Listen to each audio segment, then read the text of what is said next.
Tonight on The Story, Portland's speed racing culture is well documented.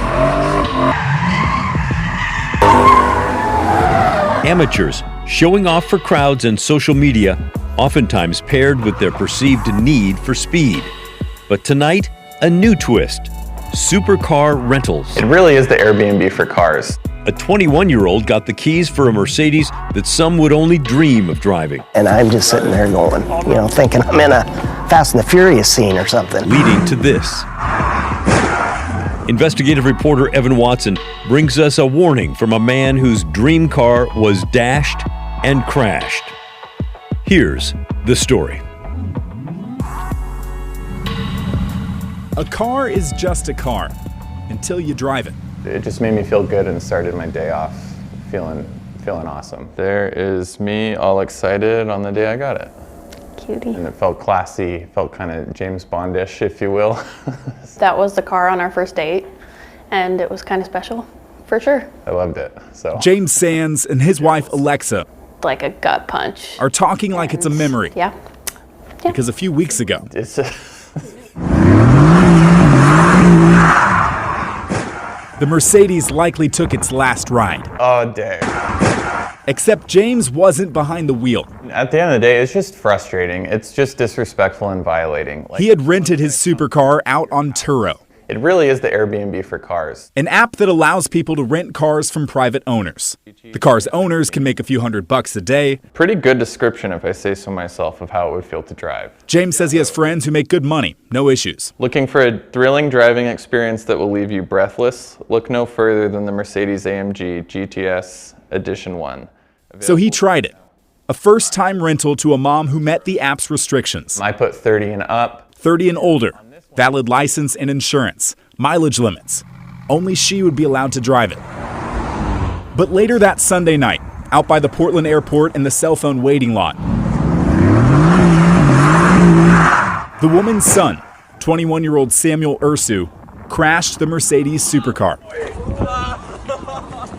I never really put it together that people would be renting other people's cars and being that reckless with them. It's not my car, it's a rental. Okay, you got the rental information on it? It's on Turo. Port of Portland police charged Ursu with reckless driving and driving without a license. The officer said someone had taken the license plates off the Mercedes, and Ursu was driving in an area known for illegal street racing. So this is your copy. Yeah, did some detective work about it. The Sands found these videos on public Instagram accounts. I think the bulk of the impact was from the axle, because that. And it wasn't just Ursu who felt the crash. And I hear screeching, and then just kaboom. Kaboom. Literally kaboom. Charlie Beatty had pulled over in his Jeep, checking a text from his daughter who he was picking up at the airport. I wasn't there more than not even 3 minutes, I don't think. Then the impact. And everybody's videoing and taking pictures, and I'm just sitting there going, thinking I'm in a Fast and the Furious scene or something. But I'll hit play, so the video's gonna play right there. A twist in Portland's street racing scene. Just the sound. I don't even want to. Renting out supercars. I don't even like the sound of that. Ugh. For one night only. I thank God nobody was hurt, to be honest with you. Sands and Beatty are left dealing with a mess of an insurance claim. It's just. For Sands, it's a $2,500 deductible, a total dream car, and a realization of how little power he has. It just is laughable. There's no repercussions. And the part that really got me is when I was asking them my options, is they're like, if you go after them, we'll fine you. Per Turo's terms of service, Sands waived the right to sue another Turo user when he signed up for the app. Plus, filing a lawsuit against Ursu would allow Turo to charge Sands $5,500 in liquidated damages. The company simply wants to protect its renters. It's just an L. It's a loss. I can't think of a way of where it's a win other than by letting other people know that it's probably not the best idea. I would actively tell people not to do it. A Turo spokesperson told KGW that it removed the renter from the app and will cover costs related to the crash, saying, "We stand by Mr. Sands and will do everything in our power to resolve his damage claim as quickly as possible." Very, very first try. Didn't even get another trip. It was a fun car for the year and a half. Well, really super interesting story, Evan, and I'd never heard of renting out a car like that for just a few hours for a night or something. Shows you how behind I am. But I guess it's an example of buyer beware, huh? Yeah, with this Turo app, it's really interesting. The Sands didn't know that they wouldn't be able to, pursue a lawsuit against the renters, even if they broke their contract in this case. So that's something they learned. And also with Turo, the insurance that you get is based on what you take in for the day. So if you have higher percentage, 90% for example, of taking in that daily rate, then you're gonna have higher premiums and less coverage. So something to pay attention to if you're looking at renting out a car or starting something on Turo like this. Do the police find this happens very much, people renting these high power cars to street race?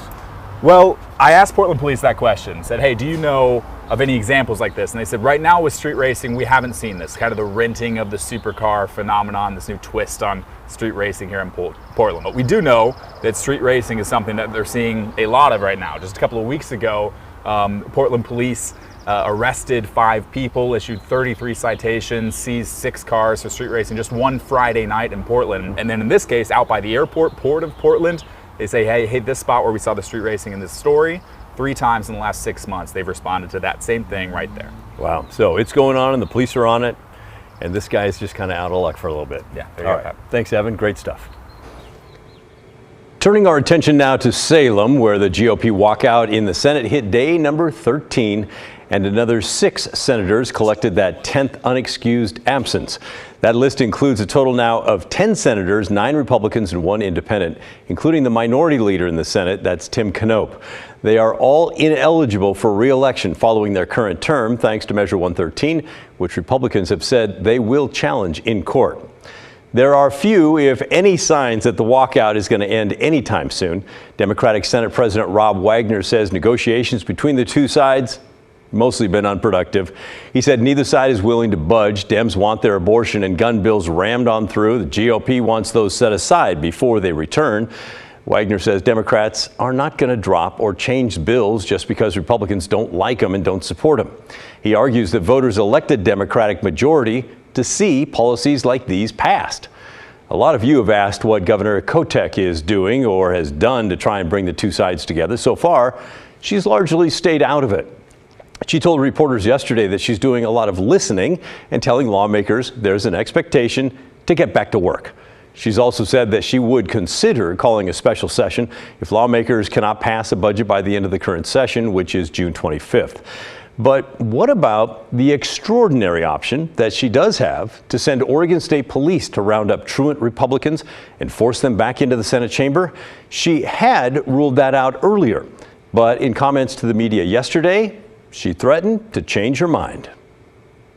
Right now, I'm sticking to what I said earlier. State police are very busy. By the way, I'm excited and pleased with the work they've been doing in stopping fentanyl on I-5 and working with the Portland police on issues like street racing. They have work to do. I haven't changed my mind on that at this point. I'm not saying I wouldn't, but right now I worry. I'm treating people with respect. Get back to work. I don't need to chase you down. Get back to work. Quote, I'm not saying I wouldn't. That's what we call a double negative, which actually becomes a positive. So it means, yeah, I sure could. So there's that.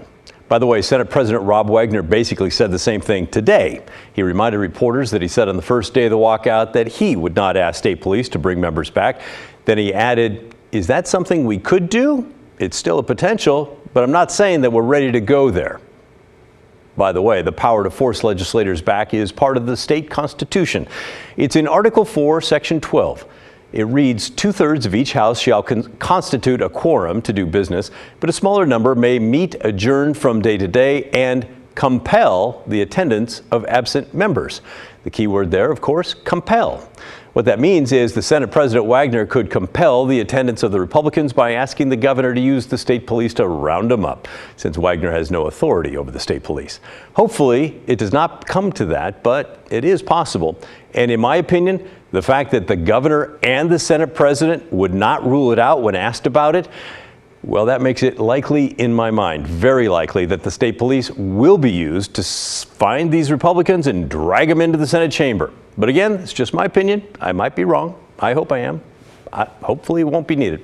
We'll see. You don't have to agree, by the way, with my opinion. I'm just throwing it out there to get you thinking. In the meantime, we want to hear from you. What do you think of this walkout tactic?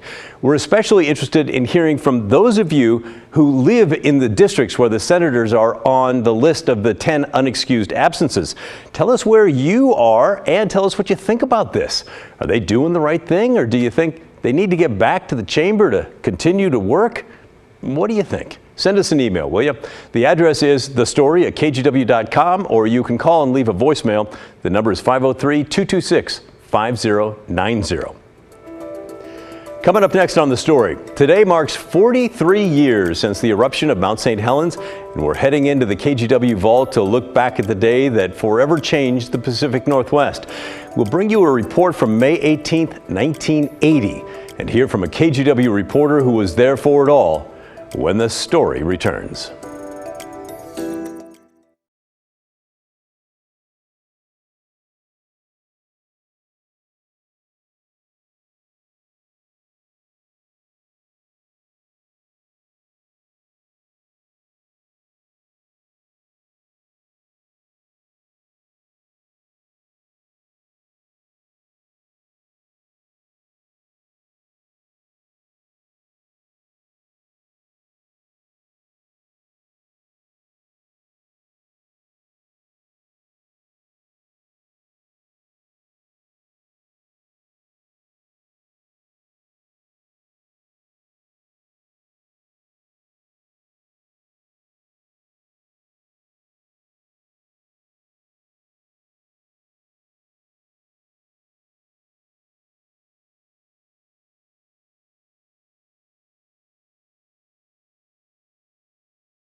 My, how the time flies. Today marks 43 years since the incredible eruption of Mount St. Helens.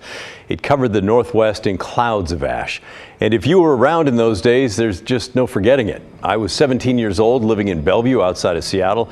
I remember being glued to TV most of the day, watching the incredible news coverage, including shots like this. Our relatives from Spokane called to say that the streetlights were coming on because so much ash was falling there that it had gotten dark. KGW crews were covering the eruption from the air and on the ground that day, seeing and feeling the effects up close and personal. So let's head to the KGW vault with the help of former KGW reporter Boyd Levitt.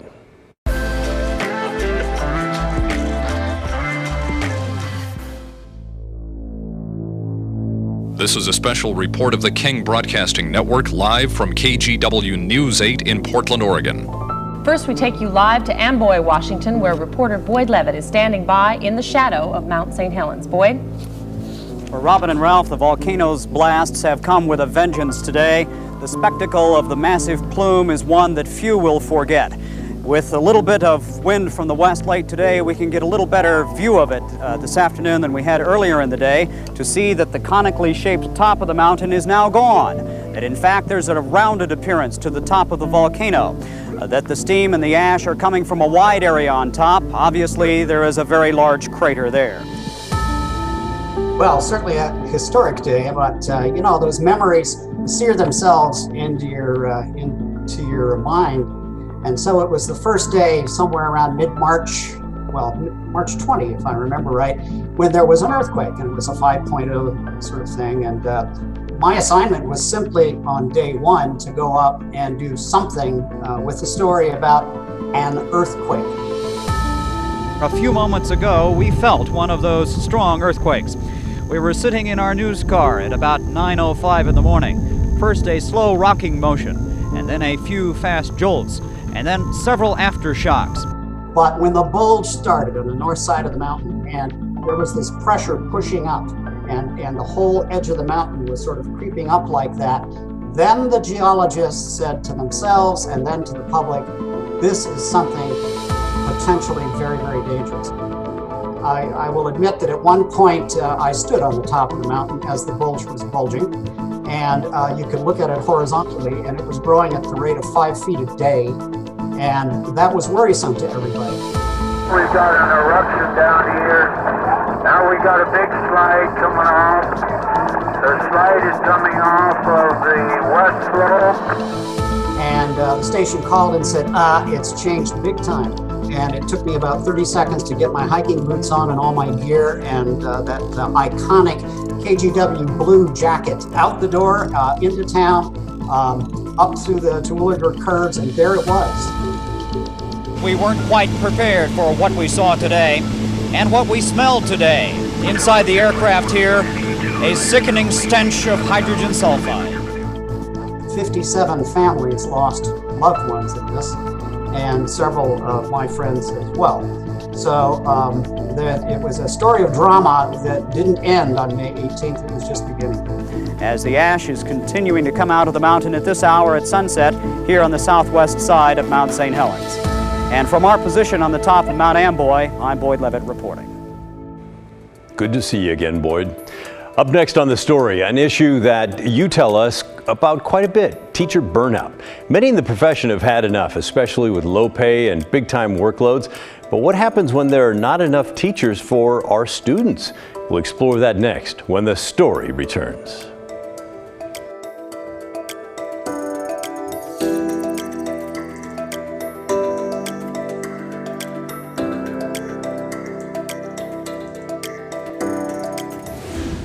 Straight ahead at 6:30, we're following breaking news with at least 7 people confirmed dead in a multi-vehicle crash along I-5.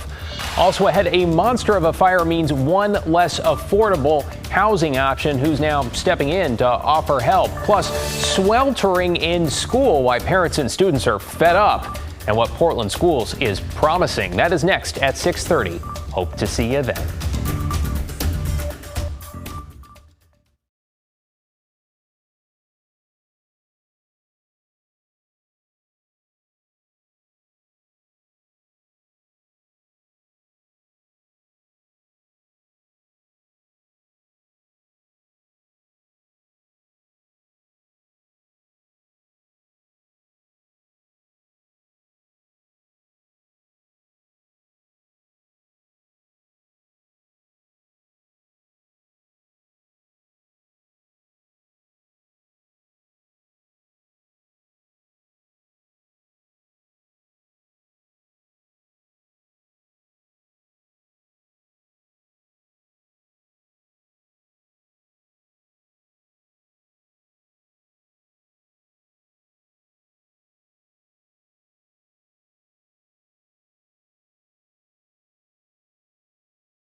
Amid what many are calling a nationwide teacher shortage, there's a big question looming over it all. Who's going to teach America's children when people simply don't want to teach anymore?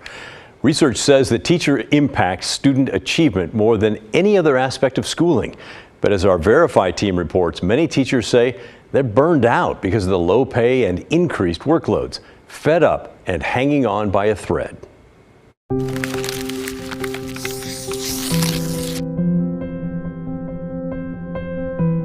I don't know if I can do this. Like, I don't know how much longer I have in me. Am I burned out? Yes, I've been burned out for quite some time. That stress is compounding. I need a pep talk right now because I'm not sure if I can come back Monday at this point.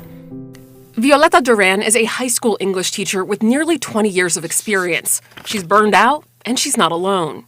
According to a 2022 Gallup survey of more than 12,000 workers across 14 industries, including other high-stress careers like healthcare and law, teachers in K-12 education are the most burned out. The National Center for Education Statistics says nearly half of all public schools reported full or part-time teaching vacancies that they were unable to fill in 2022. The result? Larger class sizes and less support for the teachers who remain. The impact is massive. Every student you add on top of that exponentially increases the difficulty in being able to aid every student. Aid that research shows students sorely need following years of disrupted learning caused by the pandemic. And teachers say they don't have the bandwidth to give. But class size is just the tip of the iceberg when it comes to what students and teachers are struggling with right now. Teachers say when they returned to the classroom full-time, students were less engaged and more prone to behavioral issues. Verify spoke to several current and former teachers who say they're burning out for two main reasons: being overworked and underpaid. Teachers say those factors aren't new, but they've reached a breaking point that might cause your child's teacher to leave the classroom for good. My pay since I started has not quite doubled, but my rent has tripled. Throughout her career, Duran's salary hasn't kept up with the cost of living. The average teacher salary in the U.S. during the 2021 to 2022 school year was $66,432. Adjust that for inflation, and it's less than teachers made 10 years ago, according to the National Education Association. And teachers' salaries are not increasing at the same rate as their workload. According to survey data from research organization RAND, nearly 60% of teachers reported working more than they did before the pandemic, with teachers working 6 more hours per week on average. The main reason? Teachers had to dedicate more time to creating lesson plans to keep students engaged. They kind of unlearned how to be students. Data from McKinsey & Company, a research and consulting group, found that on average, K-12 students fell behind by 5 months in mathematics and 4 months in reading than they were expected to be at the end of the 2021 to 2022 school year. Teachers now have to spend more time to help their students catch up.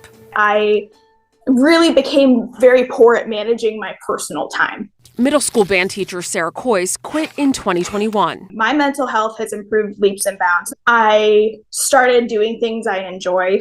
And it was actually, some of it was music. I realized how much I had stepped away from the thing I loved that got me into teaching in the first place. Both pay and workload issues are even worse for teachers of color. A recent Center for American Progress study found that Black teachers earn, on average, $2,700 less per year than white teachers. Black teachers disproportionately teach in high-poverty schools, where teachers earn even less. And to make matters worse, oftentimes educators of color are returning to the scene of the crime, so to speak.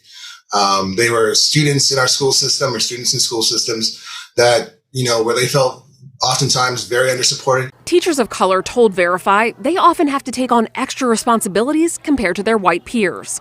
Evan Shin was one of those teachers. Now, he's an instructional coach providing mentorship and guidance to teachers in the classroom. He says white teachers often tasked him with disciplining students of color in their classrooms just because he's Black. It wears on you. It becomes a brown and black tax. ¿Puedes cambiar de opinión? Sí. A 2018 study of Latino teachers found a similar pattern. Many bilingual educators reported that they often took on extra responsibilities, like translating, and weren't compensated. Regardless of race, teachers burning out and leaving the profession is nothing new. Richard Ingersoll, a professor at the University of Pennsylvania who studies trends in the teaching workforce, found that for the last 2 decades, between 40 and 50% of those who go into teaching are gone within the first 5 years. A statistic he says his research still supports today. So what's different now? America's teaching pipeline is drying up. We're losing teachers faster than we can get new ones in. A report from the National Education Association, the nation's largest teachers union, revealed that more than half of their teachers in 2021 said they were more likely to quit or retire early because of ongoing job stress. On top of that, less people are studying to become teachers. Most states require teachers to at least have a bachelor's degree to teach at any grade level. The majority of teachers have a degree in education. But according to data from the National Center for Education Statistics, the percent of college grads earning a bachelor's degree in education is roughly half of what it was in 1970, dropping from more than 170,000 to less than 90,000 in 2019. I feel like teachers have been screaming, there's a crisis, there's a crisis, there's a crisis, and nobody's listening. So who's going to teach America's children when that pipeline dries up? It's going to get a lot worse before it gets better. Wow, fascinating stuff. Tomorrow, our Verify team will show us what's being done to get more people into the teaching profession. They'll look at federal and state action, including one major university giving students a full ride if they commit to becoming a teacher. Well, that's the end of our show. Thanks so much for watching. And remember, the story, our collective story, that never ends. Stick around now for the news at 6:30, and I'll see you right back here tomorrow.